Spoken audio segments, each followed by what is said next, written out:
Hello everyone, I'm Oliver. Welcome back to English Flash Talk. Today we are having a difficult but necessary conversation. We are talking about the one thing you cannot buy, cannot borrow, and cannot stop. We are talking about time. Hi guys, I'm Sophie. This topic is a bit heavy, but it is the most important realization you can have. Most of us live as if we are immortal. We act as if we have an infinite supply of Tuesdays and Wednesdays. It's a dangerous illusion, Sophie. We say, I'll start my business later, or I'll learn English next year. We treat time like a bank account where the balance never goes down. But every second that passes is a second you will never see again. That is a chilling thought, Oliver. You can lose money and make it back. You can lose a job and find another one, but you cannot get back the last 5 minutes. Once they are gone forever. Exactly. We aren't losing time. The time is running out. Think of an hourglass. You can see the sand falling, but you don't know how much sand is left in the top half. And because we don't know the limit, we waste it on things that don't matter. We waste hours scrolling through videos of people we don't even know.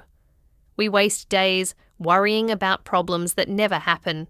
It's disrespectful to your own life, Sophie. To value your days is to respect your potential. In this episode, we want to shake you awake. We want to show you that urgency isn't stress. Urgency is clarity. Clarity over comfort.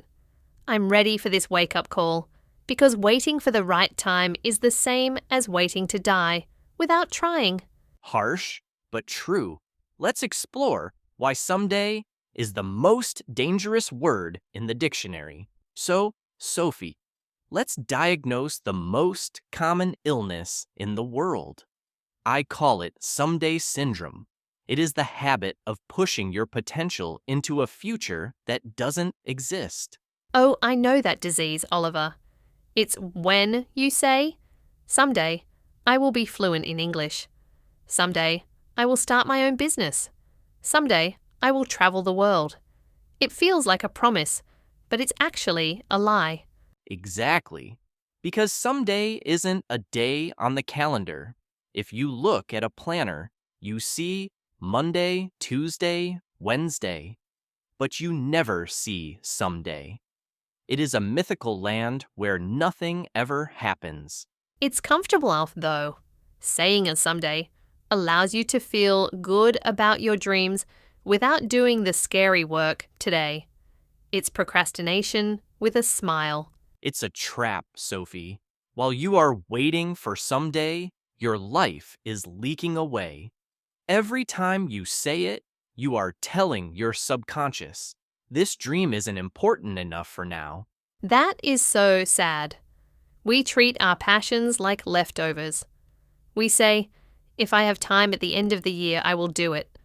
But at the end of the year, we are just tired and older. And guess what? The world doesn't wait for you. The market changes, technology moves, and other people take the opportunities you were saving for someday. So, how do we kill this disease? How do we turn Huck someday into today? You must be ruthless. You must accept that now is the only time that is guaranteed. If you cannot do 1% of it today, you probably won't do it someday either. Wow, that is a hard truth. If I don't have 5 minutes for English today, I don't really want to learn English. I just want the idea of it. Precisely. Stop wishing and start doing. Replace the word someday with today at 2 p.m. or today at 6 a.m. Give it a time and a place in the real world. No more waiting for the perfect conditions, because perfect is another word for never. Exactly. Now let's look at an ancient philosophy that can give us the courage to act before the sand runs out. Now, let's bring in an ancient concept that the Stoics used for centuries. It's a Latin phrase, memento mori. It means, remember that you must die. Whoa, Oliver, that sounds very dark and depressing for a morning talk. Why would I want to think about death when I'm trying to be productive? It's actually the opposite of depressing, Sophie. It is the most liberating thought in the world. When you remember that your time is finite, the small fears disappear. The small fears? You mean like worrying about making a grammar mistake in English? Or worrying about what my neighbours will think if I start a new business? Exactly! In the shadow of mortality, those fears look ridiculous. Are you really going to waste your precious life being afraid of a preposition? Are you really going to let the opinion of a stranger stop you from chasing your vision? Wow, when you put it that way, it seems so silly to be shy. If my time is running out, I don't have time to be embarrassed. I only have time to grow. Precisely. Memento Mori isn't about sadness. It's about urgency. It's a tool to strip away the trivial things. It helps you focus on what actually matters. It's like cleaning a closet. You throw away the junk because you only have a small suitcase for the trip. Our life is that suitcase. Beautiful metaphor, Sophie. Most people fill their suitcase with regret, complaining, and fear. But a person who understands Memento Mori fills it with action, love, and learning. So instead of saying, I'm scared to start, I should say, I am running out of time to start. The fear of never doing it should be bigger than the fear of doing it badly. That is the shift. The cost of inaction is much higher than the risk of failure. Failure is a lesson, but regret is a weight you carry forever. I think I'm going to put a note on my mirror that says, remember you are mortal. It will remind me to stop overthinking and start living right now. Good. Live as if this were your only chance, because technically it is. Now, let's talk about how to protect your limited hours from the thieves of attention. Now, Sophie, if we accept that our sand is running out, we must become bodyguards of our time. Most people say they are busy, but busy is often just a mask for unfocused. I feel that, Oliver. I spend my whole day doing things, answering messages, checking notifications, doing small favors, and at 8 p.m., I realize I didn't do the one thing that actually matters to me. That is, because you are saying yes to everyone else's priorities. Every time you say yes to a trivial distraction, you are implicitly saying no to your dreams. You are trading your life for nothing. Trading my life for nothing. Wow. That is a painful way to look at scrolling through social media for 2 hours. I'm giving away my precious minutes for free to apps that don't care about me. Exactly. To value your days, you must learn the art of the radical no. You have to say no to good opportunities so you can say yes to great ones. You have to say no to average friends so you can say yes to extraordinary growth. It feels mean at first, doesn't it? We want to be nice. We want to be helpful. But if I am helpful to everyone else and neglect my own purpose, I am failing myself. Correct. Think about English. If you say you don't have time to study, but you have time to watch random clips for an hour, it's not a time problem. It's a priority problem. So I need to look at my day like a budget. I only have 24 units of time. If I spend 10 units on nonsense, I only have 14 left for sleep and life. Exactly. Apply the 80-20 rule to your clock. 20% of your actions produce 80% of your results. Find that 20%, like speaking practice or deep work, and protect it with your life. So stop being polite to distractions. Start being protective of your focus. Your focus is your wealth. Focus is the currency of the soul. Don't spend it on garbage. Now, let's talk about the pain of waiting and why regret is the heaviest burden of all. Now, Sophie, let's talk about the heaviest weight a human being can carry. It's not failure and it's not embarrassment. It's regret. Regret. That word feels cold, Oliver. Is it because we remember the things we did wrong, like failing a test or losing a job? Actually, no. There is a famous study about people at the end of their lives. When asked what they regretted most, they didn't talk about their mistakes. They talked about the things they didn't do. The things they didn't do. So, the business they never started, the language they never learned, the person they never told I love you to. Precisely. We overthink because we fear making a mistake today. But failure is temporary, Sophie. If you try to speak English and fail, the pain lasts 1 minute. But if you never try, the regret lasts a lifetime. Wow. So, overthinking is actually a defense mechanism that backfires. We try to protect ourselves from small pain, but we accidentally create infinite pain for our future selves. Exactly. Imagine yourself at 80 years old. You are looking back at today. Do you want to say, I'm glad I played it safe and stayed on the couch? Or do you want to say, I'm glad I tried, even if it was messy? I want to be the person who tried. I want to have the scars and stories, not dust and excuses. Regret is the price you pay for being a coward with your time. Harsh, but accurate. Regret is ghosts of the lives you could have lived.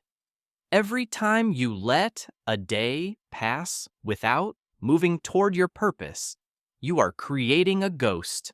That is so haunting, Oliver. I don't want my house to be full of ghosts. I want to be alive right now. I want to value my days by filling them with action. Action is the exorcism of regret. The moment you begin, the ghost disappears. You are running out of time to be the person you were meant to be. So, stop being afraid of failing and start being terrified of never starting. Regret is the only true taikwaishitimi's failure. Correct. Now, let's talk about how to check your direction every single day to ensure you are not wasting your soul. Now, Sophie, to avoid the ghosts of regret, we need a system. We need to stop once a day and look at the mirror of truth. I call it the daily check-in. Is it a long list of questions, Oliver? Because sometimes I am too busy to analyze my entire life every night. Not at all.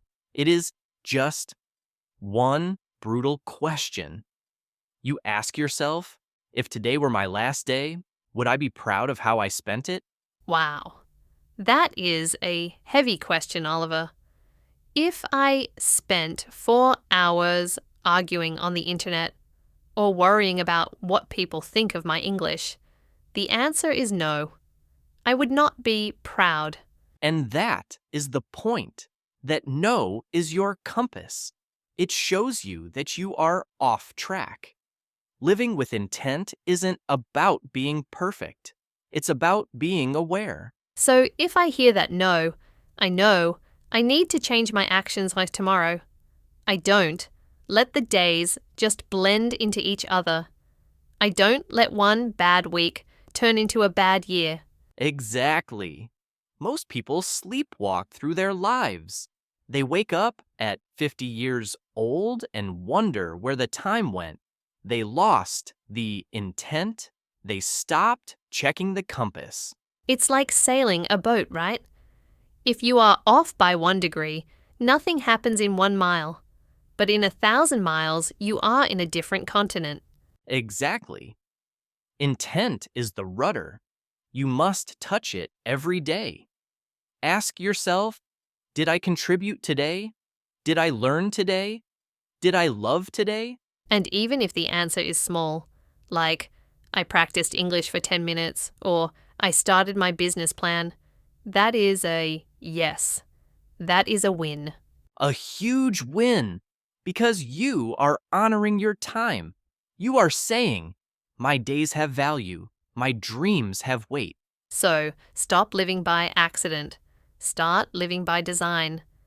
Every morning is a new chance to get a yes from your future self. Correct.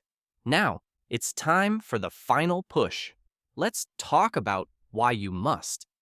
Start before you are ready. We are reaching the end of this session, but this is where everything counts. The biggest reason people run out of time is because they are waiting to feel ready. Ready is another illusion, isn't it?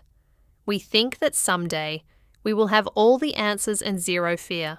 It's a lie. The experts, the millionaires, the fluent speakers, they all started when they felt unready. They started when they were shaking. They started when it was messy. Because the only way to get ready is to do the thing. You don't get ready to speak English by studying alone. You get ready by speaking and failing and trying again. Exactly. The clock is ticking. While you are polishing your plan, the world is moving. Action is the only language the universe understands. I feel a fire in my chest, Oliver. I am done with waiting. I am done with someday. That's the spirit, Sophie. Thank you, everyone, for listening to English Flash Talk. This wasn't just an English lesson. This was a life lesson. Your life is precious. Your time is limited. Don't spend it on the sidelines. Get in the game. If this video changed your mindset, share it with someone you care about.